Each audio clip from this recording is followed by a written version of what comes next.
जय श्री कृष्ण। पद्मिनी एकादशी की कथा।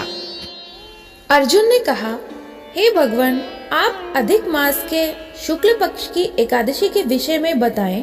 उसका नाम क्या है तथा व्रत की विधि क्या है? इसमें किस देवता की पूजा की जाती है और इसके व्रत से क्या फल मिलता है? श्री कृष्ण बोले, हे पार्थ, अधिक मास की एकादशी अनेक पुण्यों को देने वाली है। उसका नाम पद्मिनी एकादशी है। इस एकादशी के व्रत से मनुष्य विष्णु लोक को जाता है। यह अनेक पापों को नष्ट करने वाली तथा मुक्ति और भक्ति प्रदान करने वाली है। इसके फल और गुणों को ध्यान पूर्वक सुनो। दशमी के दिन व्रत शुरू करना चाहिए।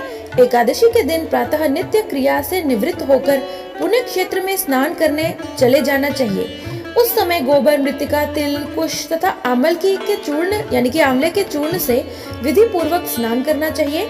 स्नान करने से पहले शरीर में मिट्टी लगाते हुए प्रार्थना करनी चाहिए कि हे मृतिके यानी कि हे मिट्टी, मैं तुम्हें बार बार नमस्कार करता हूँ। तुम्हारे स्पर्श से मेरा शरीर पवित्र हो। समस्त औषधियों से पैदा हुई और पृथ्वी को पवित्र करने वाली मुझे शुद्ध करो। ब्रह्मा के थूक से पैदा होने वाली तुम मेरे शरीर को छूकर मुझे पवित्र करो। हे जगन्नाथ, आप मुझे स्नान करने के लिए आज्ञा दीजिए। इसके बाद वरुण मंत्र को जपकर पवित्र तीर्थों के अभाव में उनका स्मरण करते हुए किसी तालाब में स्नान करना चाहिए। स्नान के पश्चात स्वच्छ और सुंदर वस्त्र धारण करके संध्या तर्पण करके मंदिर में जाकर भगवान को धूप, दीप, नैवेद्य, पुष्प, केसर आदि से उनकी पूजा करनी चाहिए। इसके बाद भगवान के सम्मुख नृत्य, गान आदि करना चाहिए। भक्तजनों के साथ भगवान के सामने पुराण की कथा सुननी चाहिए। अधिक मास की शुक्ल पक्ष की पद्मिनी एकादशी का व्रत निर्जल करना चाहिए। यदि मनुष्य में निर्जल रहने की शक्ति न हो तो उसे जलपान या अल्पाहार से व्रत करना चाहिए। रात्रि में जागरण करके, नाच और गान करके भगवान का स्मरण करते रहना चाहिए। हर पहर मनुष्य को भगवान की पूजा करनी चाहिए। पहले पहर में भगवान को नारियल, दूसरे में बिल्व फल, तीसरे में सीताफल और चौथे में सुपारी, नारंगी आदि अर्पित करनी चाहिए। इससे पहले पहर में अग्निहोम, दूसरे में वाजपेयी, तीसरे में अश्वमेध और चौथे में राजसू यज्ञ का फल मिलता है। इस व्रत से बढ़कर संसार में कोई यज्ञ, तप, दान, पुण्य नहीं है। एकादशी का व्रत करने वाले मनुष्य को समस्त तीर्थों और यज्ञों का फल मिल जाता है। इस तरह सूर्योदय तक जागरण करना चाहिए और स्नान करके दान आदि करना चाहिए। इस प्रकार जो मनुष्य विधि पूर्वक भगवान की पूजा और व्रत करते हैं उनका जन्म सफल होता है और वे इस लोक में अनेक सुखों को भोगकर अंत में भगवान विष्णु के परम धाम को जाते हैं। हे पार्थ, मैंने तुम्हें एकादशी के व्रत का पूरा विधान बता दिया। अब जो पद्मिनी एकादशी का भक्ति पूर्वक व्रत कर चुके हैं उनकी कथा कहता हूँ।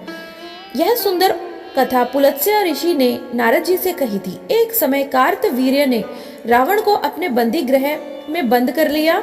उसे मुनि पुलत्स्य जी ने कार्तवीर्य से विनय करके छुड़ाया। इस घटना को सुनकर नारद जी ने पुलत्स्य ऋषि से पूछा कि हे महाराज, उस मायावी रावण को जिसने समस्त देवताओं सहित इंद्र को जीत लिया, कार्तवीर्य ने किस प्रकार जीता, सो आप मुझे समझाइए। इस प्रकार पुलत्स्य जी बोले, हे नारद जी, पहले कृतवीर्य नाम का एक राजा था। उस राजा की 100 स्त्रियां थी। उनमें से किसी को भी राज्य भर संभालने वाला योग्य पुत्र नहीं था।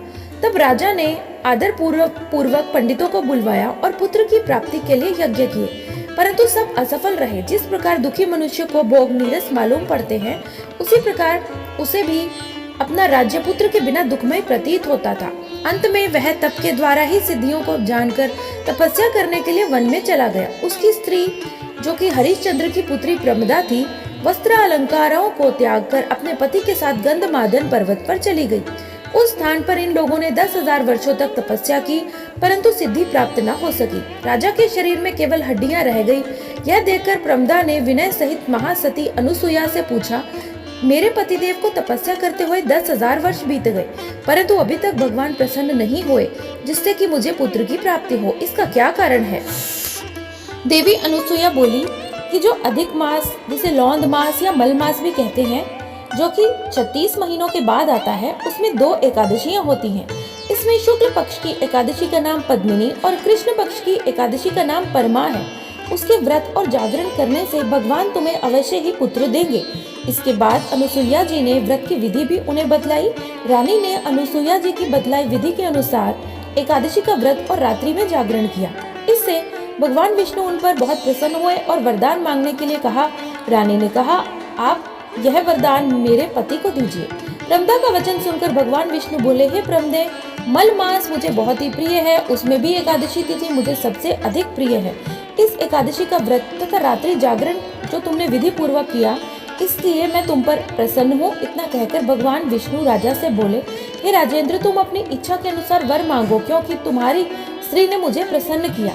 भगवान की मधुर वाणी सुनकर राजा बोले, हे भगवान, आप मुझे सबसे श्रेष्ठ, सबसे द्वारा पूजित, मनुष्य आदि से अजय उत्तम पुत्र दीजिए। भगवान तथास्तु कहकर अंतर ध्यान हो गए। उसके बाद वे दोनों अपने राज्य को वापस आ गए। उन्हीं के यहाँ कार्तवीर्य उत्पन्न हुए थे। वे भगवान के अतिरिक्त सबसे अजेय थे। इन्होंने रावण को जीत लिया था। यह सब पद्मिनी के व्रत का प्रभाव था। इतना कहकर पुलत्स्य जी वहां से चले गए।